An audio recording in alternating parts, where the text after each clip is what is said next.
Nothing Personal starts in 30 seconds.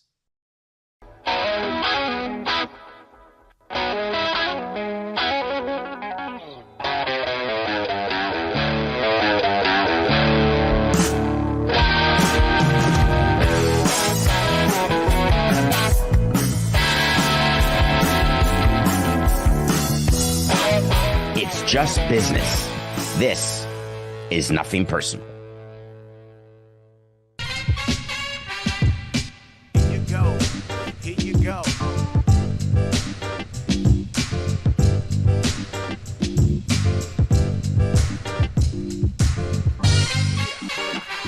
Nothing Personal with David Samson. The Los Angeles Dodgers have won the World Series. Tuches. That's slang for butt. The Houston Astros are cheaters. Jason Garrett's been hanging on by a thread. Social distancing. The worst nightmare is people dying from COVID-19. James Harden is on the Nets. Yeah, I don't know how you dragged me into this. The New York Metropolitans had traded. Who did they get? Francisco Lindor. How lucky am I that we're watching Tom Brady, truly the greatest of all time, host a Super Bowl in Tampa with his new team, first time in the NFC. The rules of engagement in college are changing. Aaron Rodgers is the New York Jet. 62, we finally got it. Aaron Judge is the new home run king of Major League Baseball. The Niners and the Chiefs are in the Super Bowl. Ippei Mizuhara, 19,000 bets over 3 years. 25 a day. Hard to believe he had time to interpret. Oakland was caught on their heels and had to have statements and announcements and all the other stuff they did. John Fisher had to talk about it. John, help me help you. Shohei Ohtani joined the 50-50 club, 50 home runs, 50 stolen bases in a season, never been done. I value you as a talent. I value your insight, and I love you. It's just business. It was business. It's just business. It's just business. It's just business. It's just business. It's just business. It's just business. It's just business. It's just business. This is Nothing Personal. 5 years. That's the Nothing Personal word of the day. It is Monday, October 14th, 2024. Thank you, Coca. Thank you, Sarah. The video, I had not seen that video before. That is the trust that I have in the team that we have. How do you not trust your team when it's just the two of us? For a long time, and then all of a sudden it was just the three of us. We can make it if we try. Looking back on those, Coca, 5 years. Not many shows last 5 years. Thank you. Thank you to you and Sarah. Most importantly, now I sound like an executive. I want to thank the fans. I want to say these are the greatest fans in the history of sports. This city's the greatest. People who listen to Nothing Personal.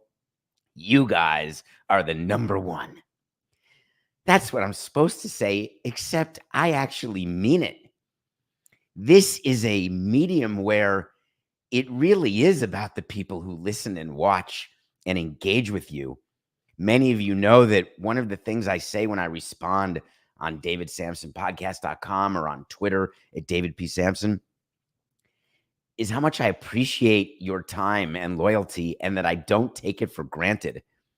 As the president of a team for all those years, man, I took a lot for granted. But when you're doing a show like this and you're blocking and tackling and building it day after day and week and month and year at a time, you can't take anyone for granted. Looking at that video, Coca, thank you. That is all the things that we've covered in 5 years. Just imagine what the next 5 will be. Sarah, one of the things that I appreciate, Sarah, the video that starts this show, the 30-second video, I don't know if you get it if you're listening or downloading audio, but video, which we're live at 8 a.m. every day, Sarah did this 30-second intro video instead of just a Nothing Personal with David Samson title card. Now we've got video of cool stuff that we've done. You're very good at that. Thank you, Sarah, for doing that. I don't know how you do it in between the Yankees and Giants and all the different shows you work on and everything you do. No wonder you look so tired in the morning. But that was a nice surprise. I'm a little verklempt. And I wasn't emotional about 5 years because I thought to myself, 5 years, is that a lot? And then I got some stats from my agent, Jerry at UTA, who told me about the number of shows who don't make it to 5 years, the number of shows who have the audience size that we have. And there's so few. And it's all because of you. Thank you.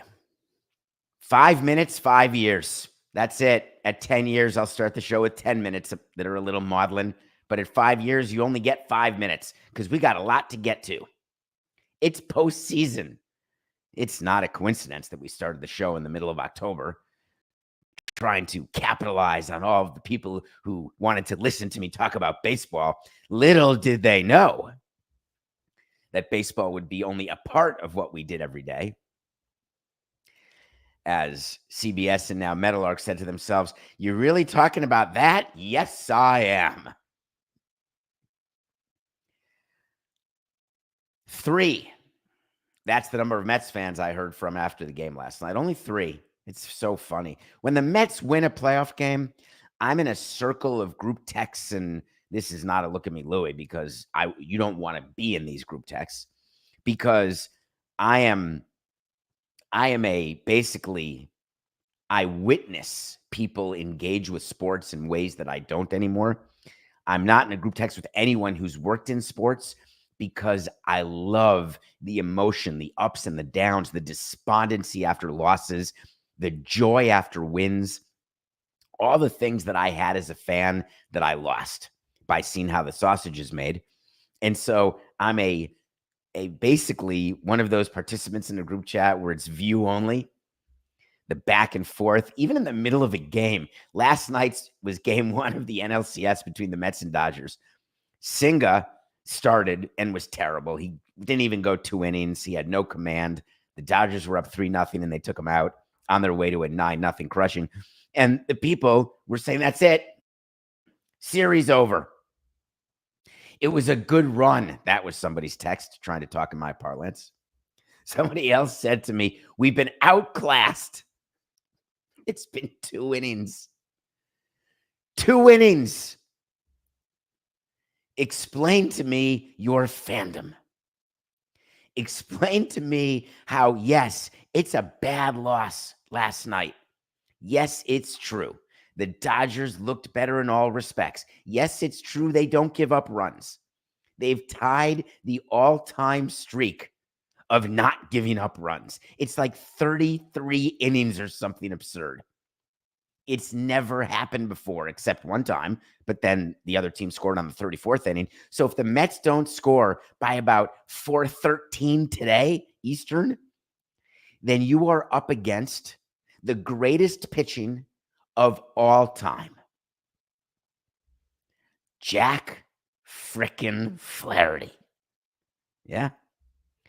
Giving you 7 scoreless. Jack Flaherty. All I kept thinking about was Chris Ilitch, the owner of the Tigers. All I kept thinking about during that is we traded him at this year's deadline. We lost a game 5 to the Guardians. I mean, we lost with an ace who's going to win the Cy Young, but we lost, and we could have had Flaherty and not needed a game 5. Instead, he's pitching game 1 for the Dodgers, going 7 scoreless. So a quick baseball note, and I think it's true of every other game, though I'll have to check it with our vast research staff. I believe there's no other game that if you never score, you cannot win. I'm happy to go ahead and, I guess on a forfeit, but that still counts. It's 1-0. Check it. That's a little known fact. So there you go. Mets didn't score. Nobody's scoring against the Dodgers. Here's the other thing you got to be careful of if you're the Mets. Remember we talked about Ohtani, Betts, and Freeman at the top of the lineup? Yes, that Ohtani, Betts, and Freeman. Freddie Freeman, who can't walk, and he's hitting 3rd in the National League Championship Series. He's getting on base. Here's an idea if you're pitching to Freddie Freeman. Here's a little note when you're pitching to anyone who has foot issues. Make them move in the box. Throw a slider at the back foot and make them jump out of the way. Do something up and in, not going for his face. I love Freddie, one of the nicest people I've ever known. but you got to get him jumping around because it hurts. Then disengage, throw to first, make him dive back when he's on first. When he gets to Second Avenue, you make him jump around. All the Mets are doing is watching a game one where Ohtani, Betts, and Freeman were 5 for 8. When that happens, see you later. You don't give up runs and the top of your lineup produces. The Dodgers will not lose another game with that formula. It seems unlikely that the Dodgers can keep that up. But I was doing the math last night, Coca, staring at the ceiling, counting runs instead of sheep or cow. They are only 63 scoreless innings away from winning the World Series. That's it. That's all I got to do. They've already done 33. 63 more. Boom. It's done.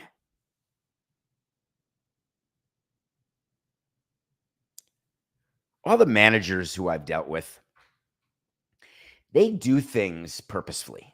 Managers are very purposeful, whether they are giving a shot to the front office because they're forced to play a player they didn't want to play.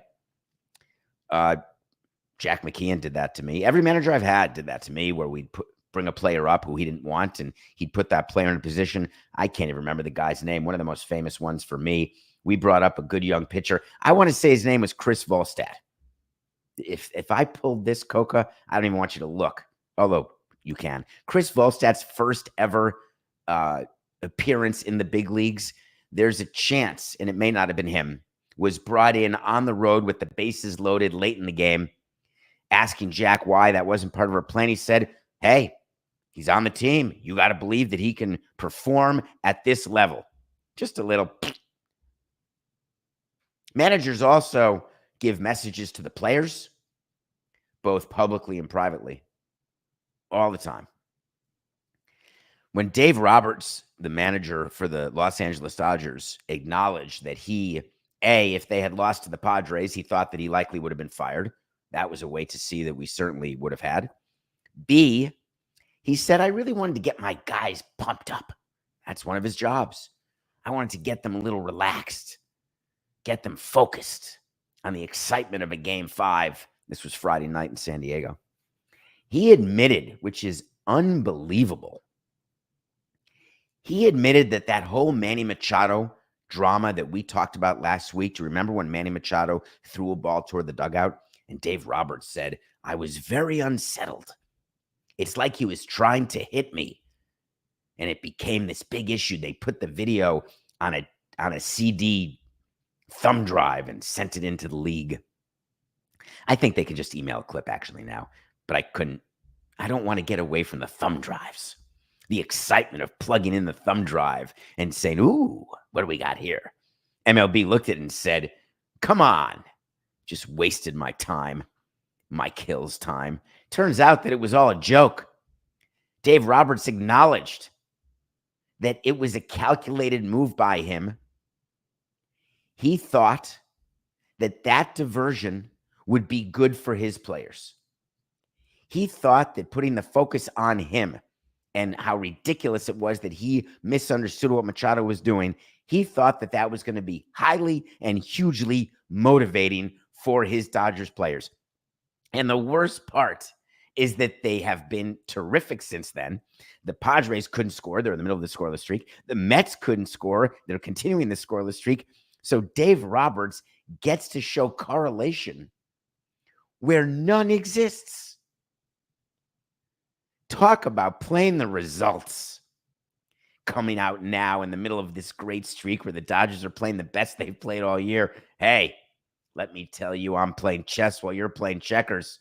I love me some Manny Machado, but I needed to use him like a pawn. Give me a small break, would you please? Somebody, anybody.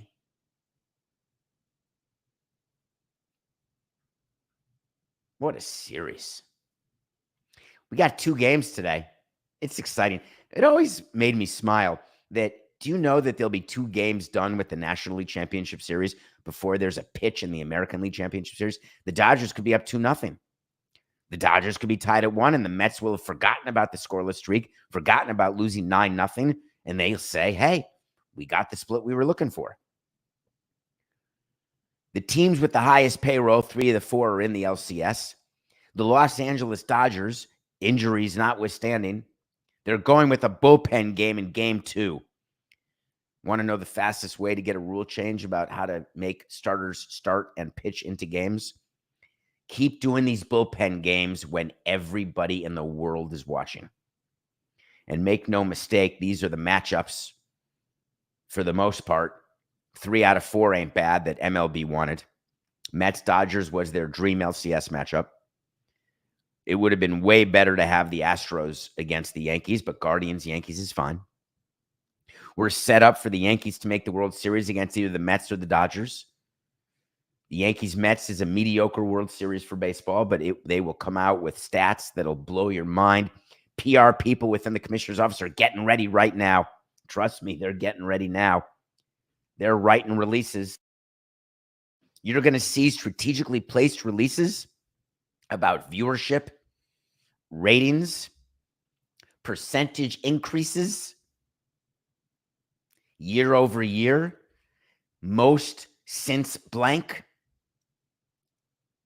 If they get a Yankees-Dodgers World Series, which, man, everyone in every room of the stadium knows that's what they want. Doesn't always work out.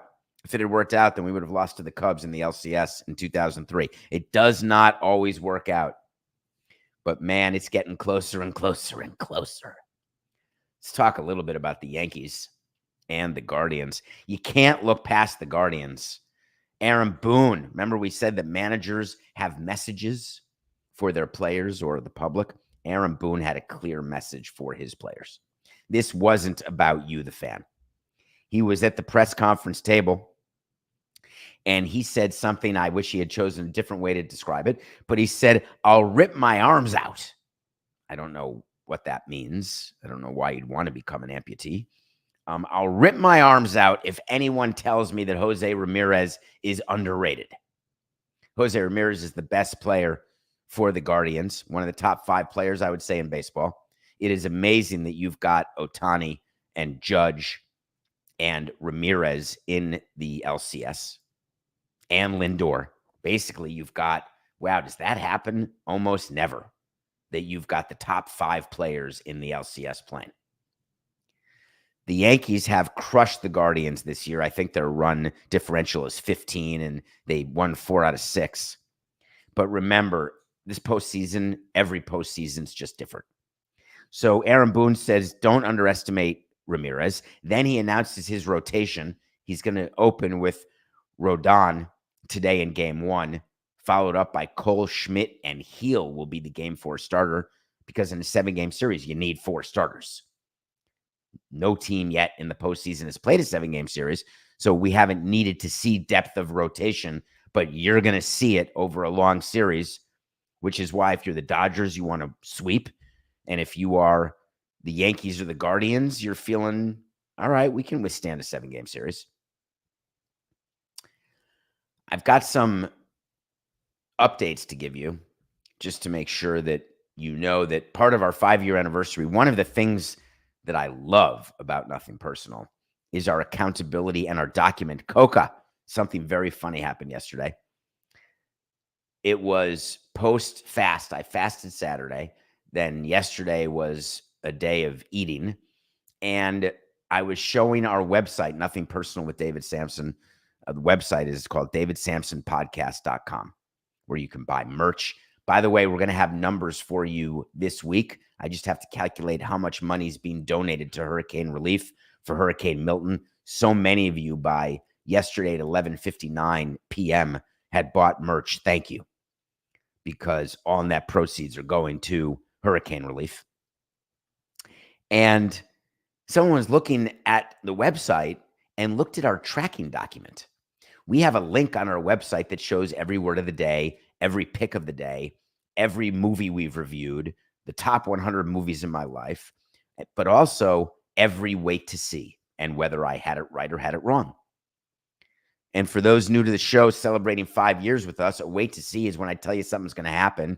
And if it does, I'm going to tell you because I'm going to take credit. But if it doesn't, I'm going to tell you that too. Back in November of 2023, right after last season ended, I said the Yankees will not make the LCS in 2024. I was wrong. They're in the LCS. That's a big no on that one. There's another wait to see that I have from January of this year. God, 10 months ago already. January 18th, 2024. I told you that Mike McCarthy won't be the coach of the Cowboys in 2025. That's a pending wait to see. You'll see it in the document at davidsamsonpodcast.com. It's blank because we don't know if that's a yes or a no. Watching what happened with the Cowboys yesterday, it made me do a little tiny Snoopy dance because that wait to see is going to be correct. It doesn't matter what Jerry Jones said about Mike McCarthy after getting crushed in the worst home loss since the 80s, maybe on Jerry Jones' 82nd birthday. Happy birthday, Jerry. 47-9, surrounded by cameras. Listen to what he said about Mike McCarthy. So what he said about Mike McCarthy was that, hey, I'm not making a change. Why are you asking about a coaching change? Because Mike McCarthy needs to get fired. And so I wanted to give you the exact wording of Jerry Jones because it's fascinating how he chose his words. Consider that. I'm not considering that. Just so you're clear, I'm not considering that. But you've done it Don't once I before. wouldn't be a hypothetical in that matter. Do you think I'm an idiot? Do you? Okay, well, I'm not going to hypothetical with you about when I'd consider coaching change in light of the timing we're sitting here with. I'm not at all. I'm not going to hypothetical with you. Now, every day when I meet the media, everything I do behind closed doors in my office in the tower that's full of ivory, all we do is hypotheticals. If we do this, then this will happen. If we do that, this will happen. That's your job. What? Hold on. Coca, did I get it wrong? Did he not look at the scrum of reporters and say, I'm not going to talk hypotheticals with you about making a change? Okay, let's talk practical, pragmatic, reality. What is it about the Cowboys who are being blown out by halftime of just about every home game? They've lost their first 3 home games. The Cowboys, in a division full of mediocrity, turn out to be worse than mediocre. What is it about your team that you think is good? From a status of good, what do you got? Dak Prescott signed. You caved. You're now one of the teams overpaying a quarterback, wondering to yourself, hey, are we Jacksonville? Hey, are we Cleveland? All right, you got a good receiver, can convert a 4th down for you if you need him. Do a couple things. Mr. Lamb. All right, what else? Oh, I remember what you told us because we've got it on video. I remember when you said, listen, the salary cap is the salary cap. There's nothing we can do. When we've got certain allocations, then, the rest of the team obviously is going to suffer a bit. As though trying to say the system he's in is different than the system the other 31 teams are in who have successful franchises, who can go from losing to winning, who understand that you've got to be nimble, who understand that every once in a while you're going to need a new GM.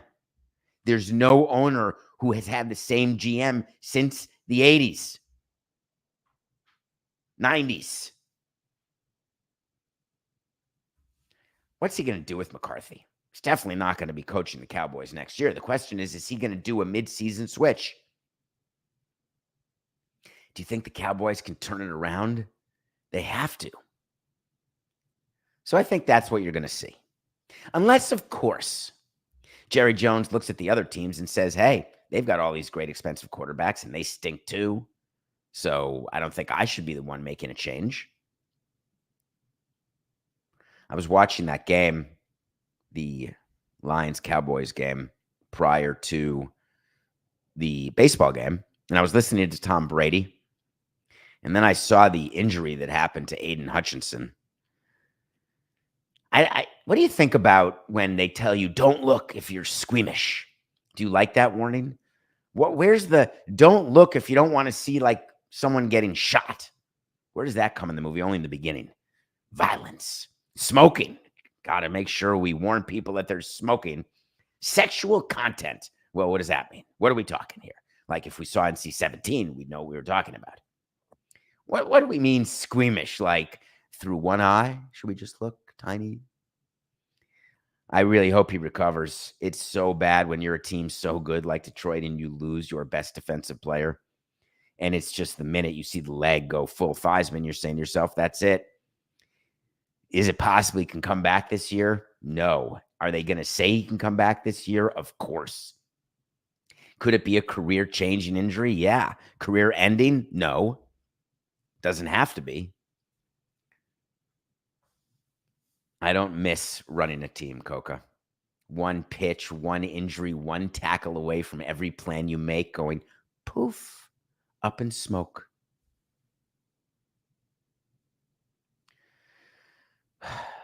I know he already had his surgery immediately. They're going to announce he's out for the year. You'll see some tweets like, hey, maybe he'll come back. But when you break your tibia, you're done. What else did I notice about yesterday? Oh, we have a sporting class that we're recording this week, hopefully with John Skipper and Pablo Torre.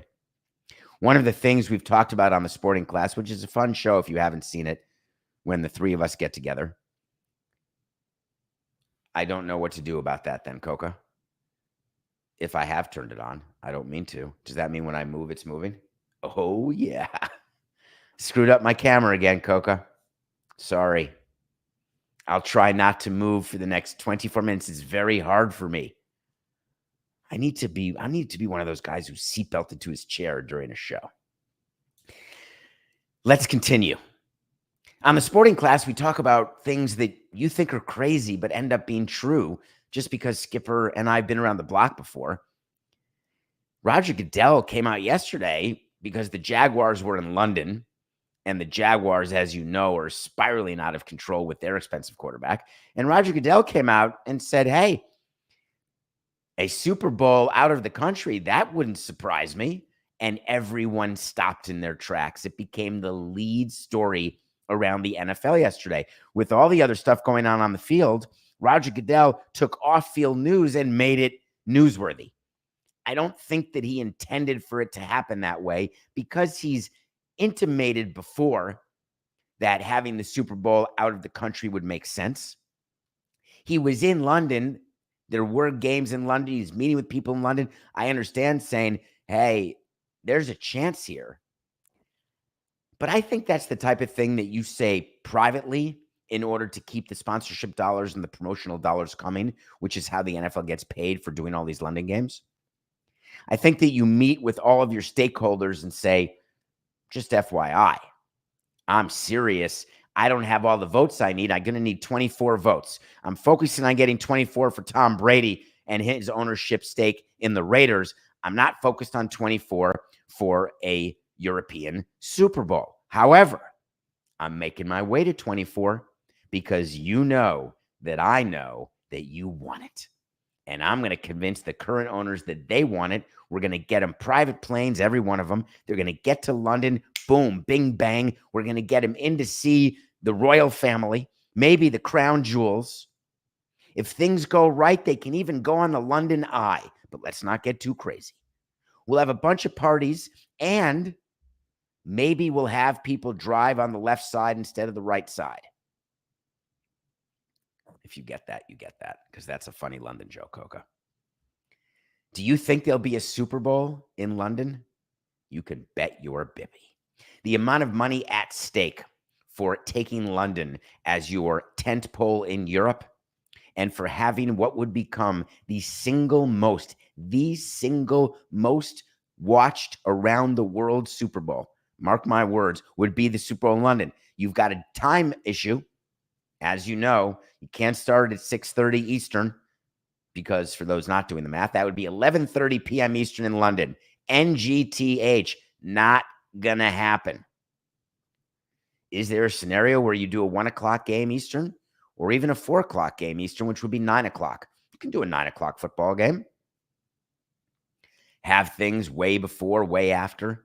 Maybe include something Pro Bowl-like after the Super Bowl to keep the programming going all day long. Roger Goodell doesn't make mistakes. Roger Goodell had a reason for saying what he said when he said it, knowing the headline it would create, which indicates to me that he's even closer to the 24 votes needed to get an international Super Bowl. So listen to me now and hear me later. If you're upset about this, you better start getting over it because it's happening. All right, when we come back, we're going to do a special review. I don't know if it's, we're going to do a review. And then I want to talk about the Jaguars and Coach Pederson in London. They're stuck in London for 2 games. So it's like a 10-day road trip. And what Doug Pederson said after the latest loss, which was a nothing personal pick of the day loss, they got their butts kicked by the rookie Caleb Williams and the Bears. What he said will knock your socks off. We'll be right back.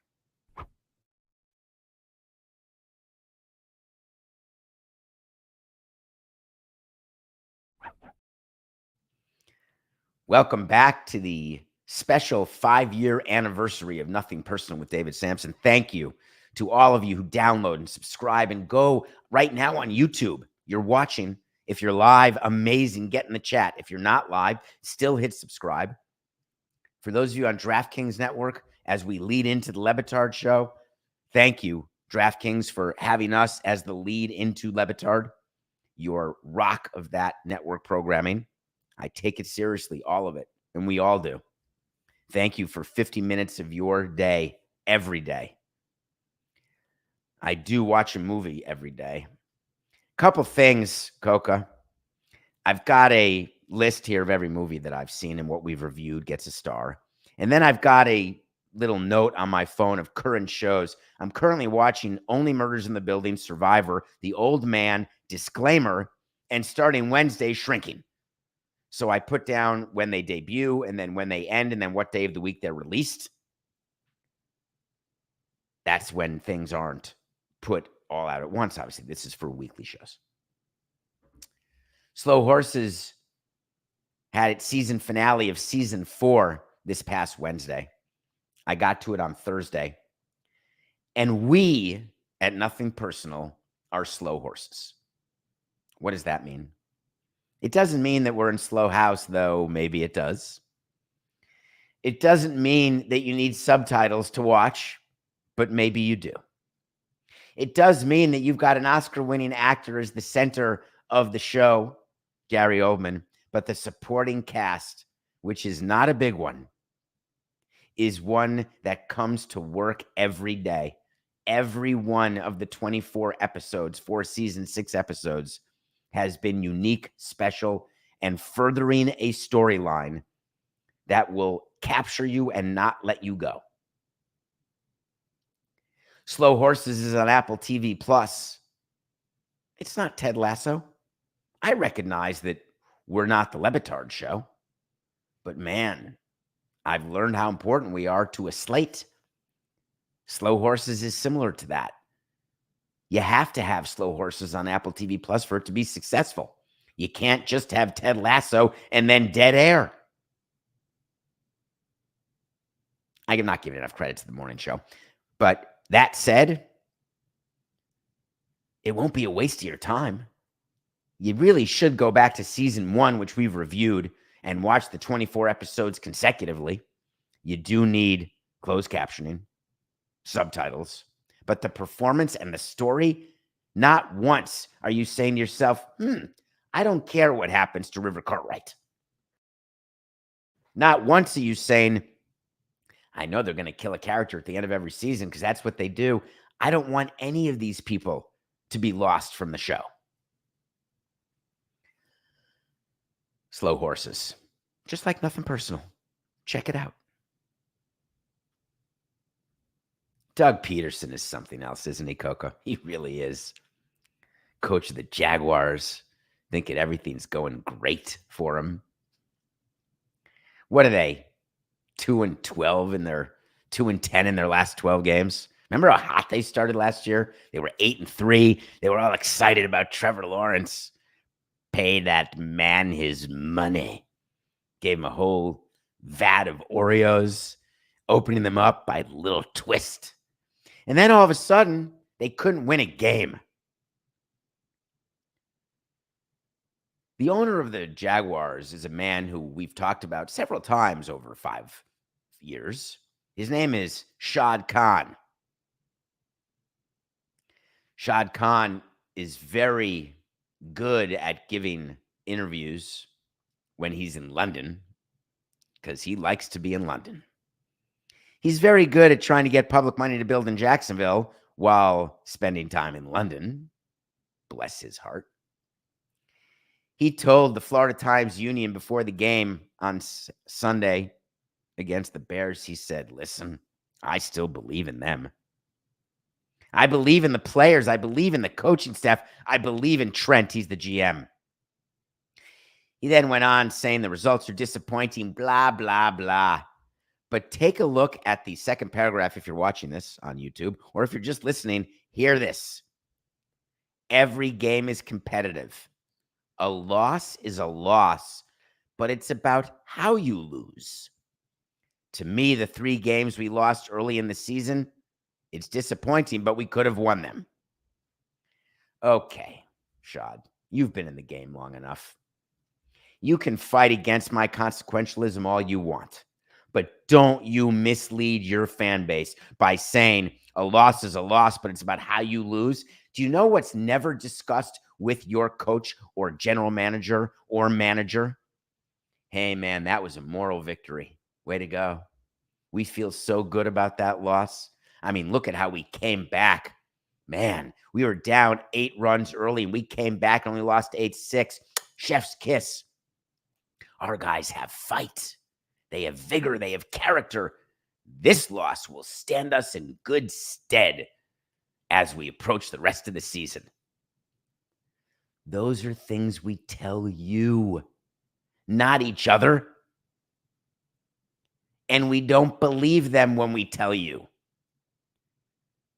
I really did believe Shad when he said it, though. I think he actually meant it. I think that he looks at his team and says, I'm pretty screwed anyway because I signed Lawrence to all that money. So what am I going to say? I can't admit I was wrong. I can't admit that we totally shouldn't have signed him. All right, let me see how the game goes, and then let's let the coach talk. So the next day comes. The Jaguars get blown out by the Bears. And after the game, it was Doug Pederson. Hello, Doug. What do you got for us today? This is good. Nobody's going to feel sorry for us. That's page 4 of the coach's handbook when you get your ass kicked. We've got to change. And then you go through who's got to change. And don't forget, you've got to start with yourself. Coaches, players, everybody. I think he must mean training staff because we don't train the ushers any differently when our team stinks, or the ticket takers, or the people doing crowd control. We really would like our trainers to do the same thing, whether we're 8-0 or 0-8. We're going to tape our ankles way better. We got to get better. And if we don't get better and get healthier, we're going to fire them all because that's exactly the problem in Miami. It's the training staff. Then Doug Pederson said, not only do we all have to get better, then he dropped it's a chef's kiss. We got to change the culture. Otherwise, it just gets out of control. Change the culture. Is he talking about a specific player? Is he talking about the culture of losing, the culture of winning, the culture of traveling to London every year for games? Is it just the culture of being in Jacksonville? I love Jacksonville. What exactly is the culture? Harder working? More video study? Better first 10 plays called? People recognizing each other's birthdays? Better severance packages? No more use it or lose it for personal days and vacation days? What culture are we talking about? Everyone needs to hold hands in the huddle. I think that'll be better. Let's not do any more Crosbys and push coaches around. If you know, you know. Good luck, Raiders. You all happy with the Raiders now? absolutely falling apart. And by the way, just for the record, when a culture needs to be changed, do you know who's supposed to change the culture? It's your coach. They're in charge of the culture. The front office is in charge of critiquing the culture that you're creating. We make certain things through our rules, but in general, cultures are created both up and down the chain by the coach. And then, if I'm the president of the Jaguars, I would like a Hi, I'm David Samson. All right, I think we're good. 4869. Hi, Coach. It's your team president calling. And if you could do me a favor and give me a quick 1,000-word essay, I would like you to perfectly articulate what the culture was when we were 8-3 last year. Then I would like you to do a compare and contrast to the culture that we are now that we're 2-10 in our last 12. Can you identify the things that have changed? Did we stop doing certain things? Have we gotten into bad habits? Did we get all cocky at 8-3 and now 12 games later, we're realizing, wow, maybe we shouldn't be so diminutive and cocksure? I find it to be humorous. Not humorous like, ha, ha, ha, ha, ha. More humorous like we're supposed to sit here and have you tell us that you have to change the culture? I have an idea, Shad Khan. Why don't you change the culture and fire him? That's the best way to change the culture. It's not that I'm taking, that's not it. It's not it. I'm not taking joy in firing Doug Pederson. Well, no, it's not joy. It's not joy. Satisfaction. I think that's the right word. I get satisfied when people who don't do their job lose their job, because you shouldn't get to keep doing your job if you can't do your job well, because every job is about results. You can measure results however you want, I guess. You don't have to measure them. But sports is a pretty easy one, I think. Sales, pretty easy. Here's your target. Here's what you got to sell. You didn't do it? Here's a set of steak knives. Bye-bye. Marketing's tougher. No, I'm telling you, we've got a great brand halo effect. Be a sponsor of Nothing Personal.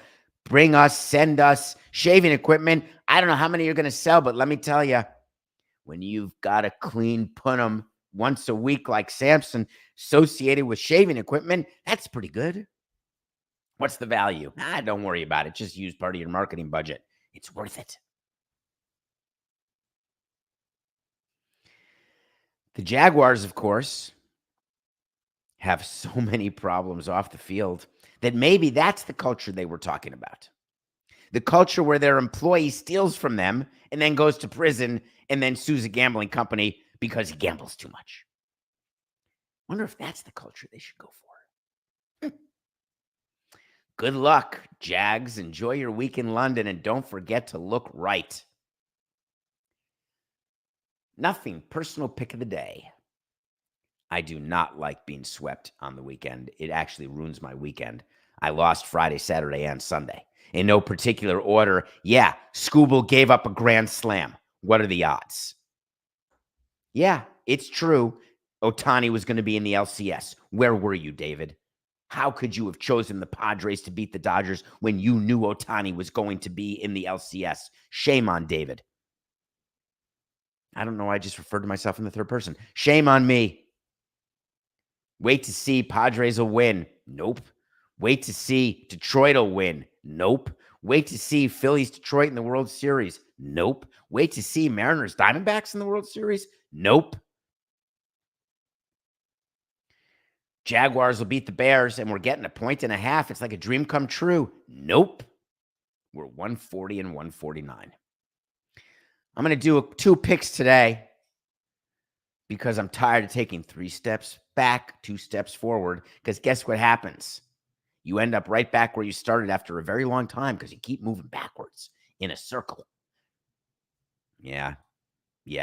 That's the earth. You end up back where you started. Of course, you can end up back where you started if you go forward too. Let's talk about these series and make some predictions. We got Guardians, Yankees starting tonight. I'm going to give you a wait to see and then a pick. The New York Yankees are going to the World Series.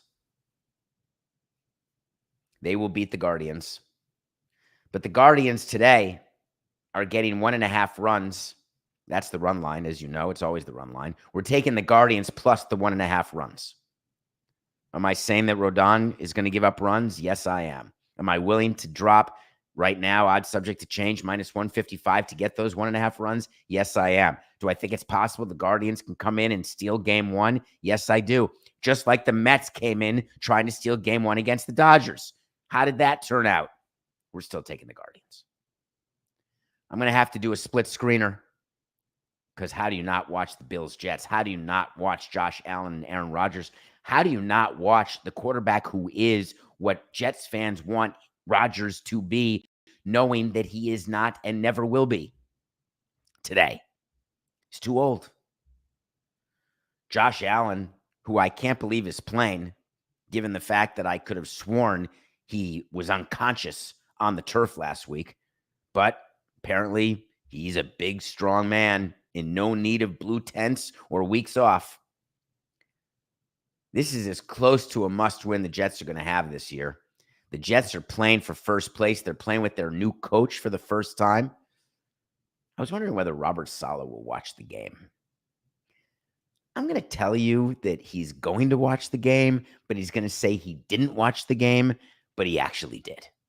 So we're going to take the Bills over the Jets, along with the Guardians plus 1.5 runs. Those are our picks. So I want to predict the Mets-Dodgers series. MLB has never needed Dodgers-Yankees more than this year. With ESPN able to opt out of the broadcast deal, they need leverage. They need recency bias. They need good stories right now in case they've got to take that package elsewhere, which they won't have to. But they don't want to have to give ESPN too much more in order to get them to stay or re-sign at the same money. So they are going to find a way to make this year the best postseason that we've had, with attendance up, with the A's situation taken care of, wink, wink, with the Tampa situation taken care of, wink, wink. It's all positive. So it's going to be the Yankees and the Dodgers in the World Series. So in the remaining 3 minutes, I wanted to address something that many of you asked. We have it, So You Want to Talk to Samson. We're not going to play the music. We do have music. I love when you all ask me questions. I do. You can find me anywhere. David P. Samson on Twitter. I'm so available that it makes people in my life wonder why I can't focus on them. And I'm going to try to be better, but I want to respond to as many of you as I can. I appreciate all the happy anniversary texts and emails and tweets and questions. I want to revisit something from last week that many of you were confused about. And I just want to be clear. I appreciated that half of you didn't understand why I was doing shows with Dan. And the other half said, wow, that was interesting to do shows with Dan. Make no mistake. We are here 5 years because of you, and you are here because of me and what we do and what our team does. But we're not going to be stagnant. Much like a sports team, much like yourself in a relationship or in business, being stagnant is the same as being dead. You're either growing or you're shrinking. You're either improving or you're falling apart. And I want to keep improving. I want to try things. I want you to experience different things. Nothing personal at its core is me and you.